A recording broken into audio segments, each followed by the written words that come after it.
Hello guys, it's me Saurabh Manna. Welcome back to my channel. So finally provisional seat allotment list जारी कर दिया गया for BTech third round of counselling के regarding.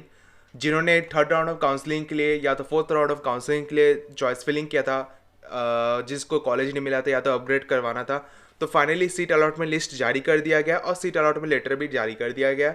जिनका भी नाम इस सीट अलॉटमेंट लिस्ट में दिया हुआ है, जो भी कॉलेज मिला है, तो आप लोग सीट अलॉटमेंट लेटर डाउनलोड कर सकते हो। प्रोसेस आप सबको पता ही होगा, आपको कैसे डाउनलोड करना होता है, ठीक है ना। वहाँ पे क्लिक है फॉर जेसीसी में क्लिक करने के बाद बीटेक इंजीनियरिंग में जब आप क्लिक करोगे, करने के बाद वहाँ पे आपको लॉगिन करना होगा। लॉगिन करके आप अपना सीट अलॉटमेंट लेटर डाउनलोड कर सकते हो 1000 रुपीज़ दे के, ठीक है। तो जिनका भी ब्रांच या तो जिनका भी कॉलेज अपग्रेड हुआ है, या तो जिनको भी फर्स्ट टाइम कॉलेज मिला है, तो वो लोग कल से जाके अपने एडमिशन्स वगैरह करवा सकता है, कोई प्रॉब्लम नहीं है।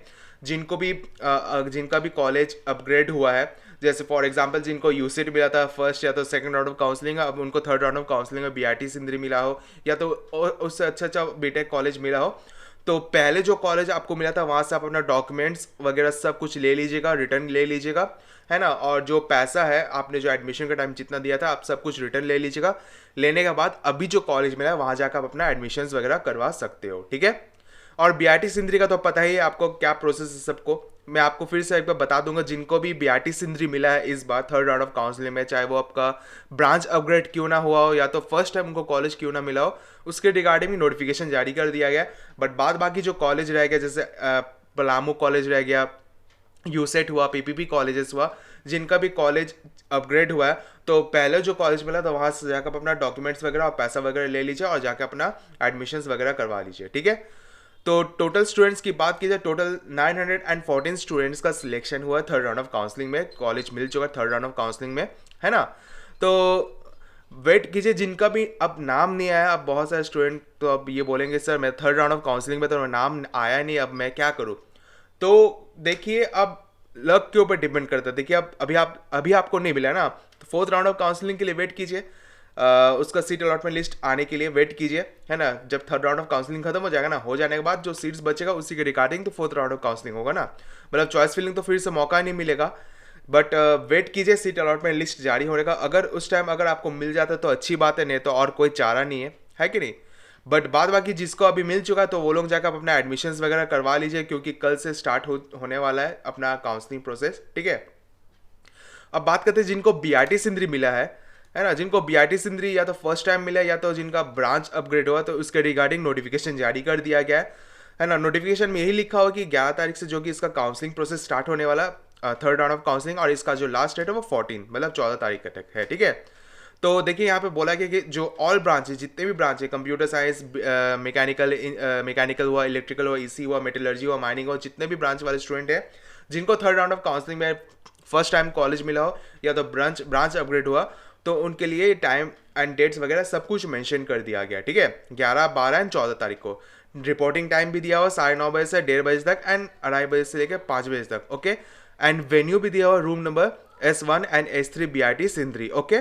की तो जिनको भी फर्स्ट टाइम कॉलेज मिला है, ओके, जिनको भी फर्स्ट टाइम कॉलेज मिला थर्ड राउंड ऑफ काउंसलिंग में, मतलब फर्स्ट या तो सेकंड राउंड ऑफ काउंसलिंग में कोई कॉलेज मिला ही नहीं था, और इनको थर्ड राउंड ऑफ काउंसलिंग में फर्स्ट टाइम कॉलेज मिला है, या तो जिनको भी फर्स्ट या तो सेकंड राउंड ऑफ काउंसलिंग में दूसरा कॉलेज मिला था but third round of counselling में फर्स्ट टाइम उनको बीआरटी सिंदरी मिला है, तो उन्हें ये गूगल फॉर्म भरना होगा। यहाँ पे गूगल फॉर्म का लिंक दिया हुआ है, ये गूगल फॉर्म भरना होगा, जिसमें से आपसे सब डिटेल्स वगैरह मांगा जाएगा, आपका नाम, डॉक्यूमेंट्स वगैरह अपडेट करने के लिए, अपलोड करने के लिए बोला जाएगा, इसमें फोटोज वगैरह अपलोड करने के लिए इसमें ये लिंक है बोला जाएगा, ठीक है।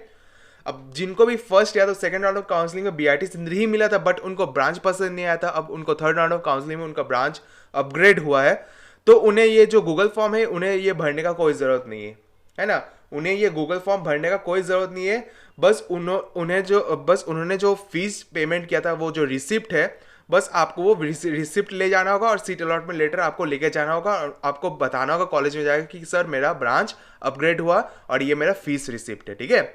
जिनका भी ब्रांच अपग्रेड हो, यहाँ पे लिखा branch change student who have already taken admission at BIT Sindri are not required to fill the above Google form, okay, यही चीज लिखा हुआ इसमें, ठीक है।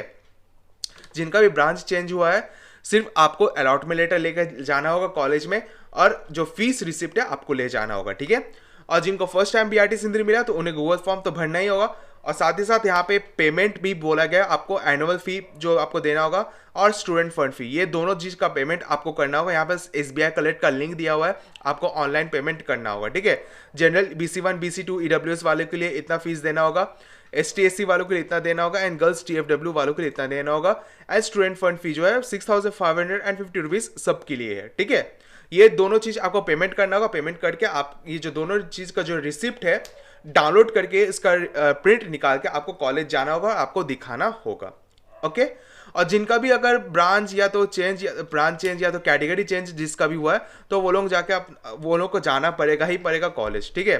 जिनका भी ब्रांच चेंज हुआ है, तो अगर ब्रांच चेंजेस में अगर किसी का अगर फीस ज़्यादा से कम हुआ या तो कम से ज़्यादा हुआ, तो उन्हें और भी एक्स्ट्रा पेमेंट करना होगा, ठीक है। यहाँ पे यही चीज़ लिखा हुआ, branch change category change student have to submit the new allotment letter and category certificate if required at an institute according to above schedule.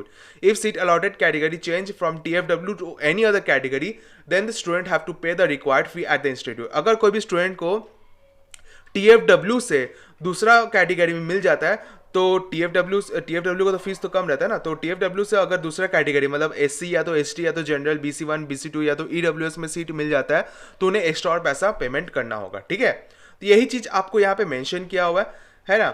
Documents वगैरह तो आपको सबको पता ही होगा क्या क्या डॉक्यूमेंट्स ले जाना होगा, आप इसका स्क्रीनशॉट लेके रख दीजिए, ओके। और डॉक्यूमेंट्स अगर एंटी रैगिंग वगैरह मेडिकल सर्टिफिकेट यहाँ पे आपसे अगर मांगा जाता है, तो एंटी रैगिंग और मेडिकल फिटनेस का जो फॉर्मेट है इस वीडियो को डिस्क्रिप्शन बॉक्स में दिया रहेगा, वहाँ से जाकर डाउनलोड कर सकते हो, ठीक है। बाद बाकी कॉलेज वाले स्टूडेंट जिनको भी अपग्रेड हुआ या तो कॉलेज मिला है, तो वो लोग जाकर अपना एडमिशन्स वगैरह करवा लीजिएगा। बट हाँ, पहले आप अपने डॉक्यूमेंट्स वगैरह पहले कॉलेज से ले लीजिएगा, ठीक है ना। अब अगर आपको मनपसंद ब्रांच मिले या ना मिले, आपको इसमें एडमिशन लेना ही पड़ेगा थर्ड राउंड ऑफ काउंसलिंग में। ये चीज़ आपको ध्यान रखना जरूरी है, क्योंकि फर्स्ट या तो सेकंड राउंड ऑफ काउंसलिंग में जो भी कॉलेज आपको मिला था जहां आपने एडमिशन करवाया है, अगर आपने थर्ड राउंड ऑफ काउंसलिंग के लिए अप्लाई किया और अगर आपको थर्ड राउंड ऑफ काउंसलिंग में कोई भी कॉलेज या तो ब्रांच मिल जाता है, तो पीछे वाला सीट जो है वो आपका कैंसिल हो जाएगा, ठीक है। तो इसमें और कोई चारा नहीं है, ओके। सो उम्मीद करता है आपका सारा डाउट क्लियर हो चुका। तो चाहिए अपना अलॉटमेंट लेटर डाउनलोड कीजिए 1000 रुपीज़ पेमेंट करके, और कल से अपना एडमिशन वगैरह प्रोसेस स्टार्ट कर दीजिए। So thank you.